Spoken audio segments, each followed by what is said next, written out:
Welcome to day 4 of International Nature Journaling Week.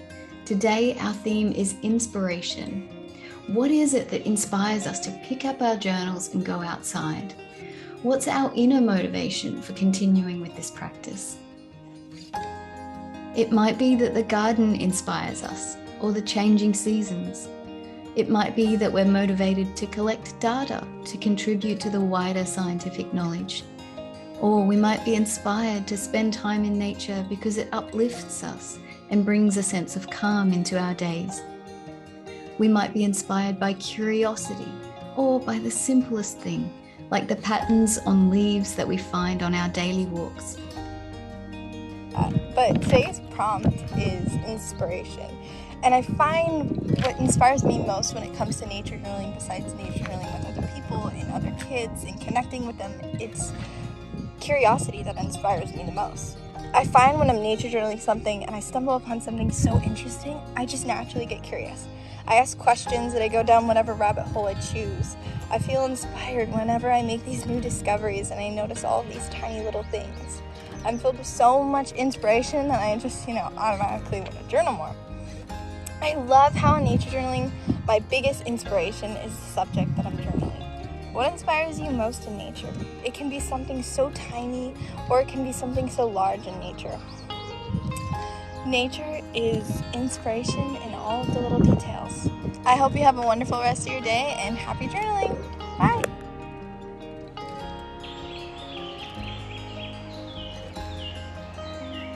Hi there, I'm Alex Boone. I've been nature journaling for about 6 years now. Now I'm known for quite intricate nature journaling with a lot of art and some really quite detailed compositional layouts. But the reality is that actually I spend an awful lot of my time outdoors with nothing but a pencil and paper. Let's get back to the studio and I'll show you through some of my outdoor journals. You'll see that in here I do a lot of writing and a lot of little quick sketches. This one is for 2019.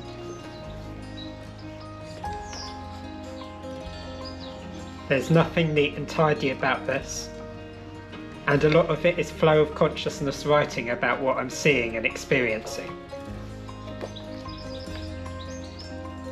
Also, I do quite a lot of research about the places that I've seen, looking online and in books. This one's going into 2020. Little maps, and just pages and pages of writing and scribbles, pressed leaves.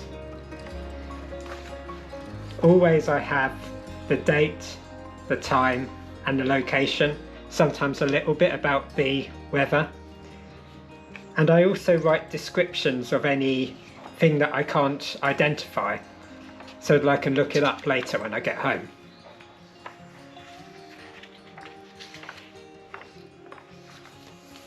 Sometimes using it for planning journal pages, sometimes doing quick sketches outside,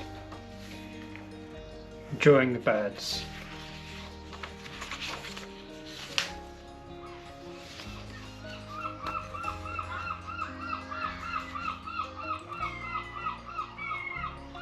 Those seagulls outside getting really excited. You hear those. Here, again, I'm drawing the bird very quickly from life and writing descriptions so I can identify it later.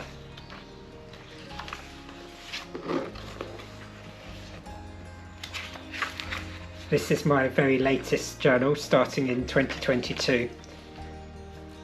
Still quick sketches, little descriptions. Sometimes going back and doing a few quick drawings from photographs. Sometimes drawing from life outside.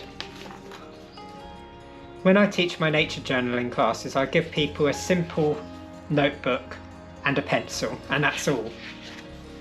And we go out for a walk. And I really encourage people to not get carried away with trying to make beautiful detailed sketches, but just to observe and to get things down quickly, and to do quite a bit of writing too, because it's about capturing an experience. Later, when they come back to the studio, then we start to work on writing this stuff up into another journal, one that we want to make neat and beautiful to keep. I really hope that this video will help inspire you to get outdoors with just a simple book and a pencil. You'll be surprised at how liberating that can make the nature journaling experience. What inspires me is we often take what's around us for granted.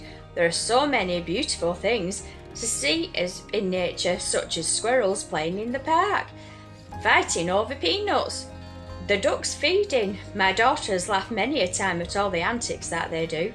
So this journaling week, why not take a sketchbook, go for a wander in the park and see what inspires you to create. It doesn't have to be anything fancy. You can draw with anything, a crayon, do a back rubbing, have fun with your children. Just go out, create, make lots of art. Until next time, have lots of fun. Bye!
I enjoy the creative process and the learning that come from nature journaling, but something I've been more aware of lately is the sense of connection it brings to my life.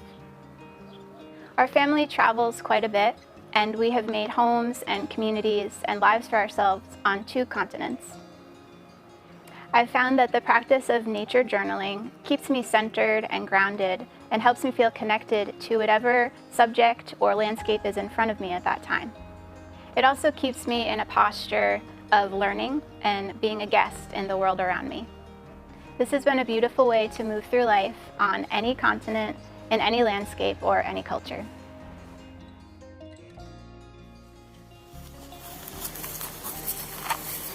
Hi, my name's Karen and I'm lucky enough to live in the beautiful Lincolnshire Wolds in the UK. This is my garden, this backdrop here. We are lucky enough to have the most amazing wildlife garden, and we moved here about 18 months ago. And I saw something online about art journaling, and I've always loved drawing and painting and things like that, and it just seemed the ideal thing to do. I've never done a journal before this year. I started it in January and I'm loving it, absolutely loving it. I wasn't sure what sort of journal to do.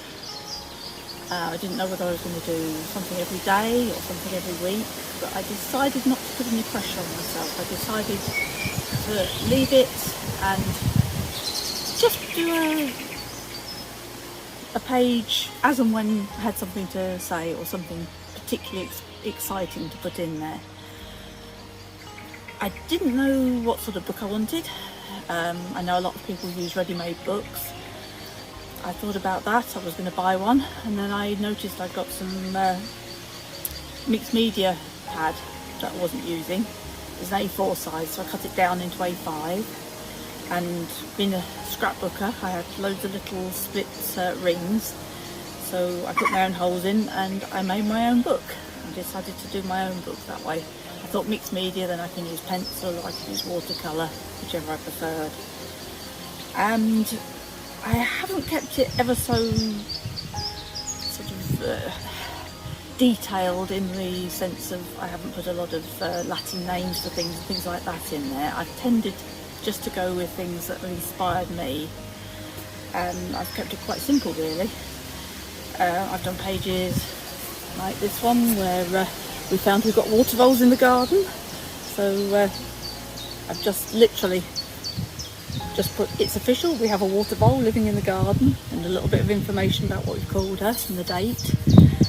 Some of my pages haven't been ever such detailed drawings. I've had a bit of fun with some of them, like that one where I just used a pattern to make my page. So I'd recommend it to anybody who wants to do a bit of journaling. It's something for everybody, it's something for all ages, young, old. You can do it with the children, you can be a pensioner, anybody can do it, and you can do it as much as you like. You can do a page a day, a page a week, a page a month, a page every now and again, but it's all about looking and enjoying nature and seeing what you can spot, and just recording it, and just can look back on it and say, oh yes, I remember, I saw that. I mean, I've got one page in here that was a drive home, and we saw lots of hares on the way home. And now it's not a particularly good picture, there's nothing particularly good art-wise about it, but it's a memory, and I'll remember that because we were driving home, we saw 5 hares in the headlights all at one time, never seen so many. And it's just little things like that. You don't have to be a fantastic drawer or a painter. I mean, some of my pages I wouldn't dream of showing anybody, but hey, that's all the fun of it.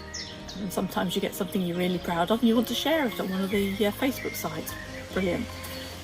And that inspires other people. I get a lot of inspiration from the internet, from the UK nature journaling site. So anyway, have a go. I highly recommend it. Bye.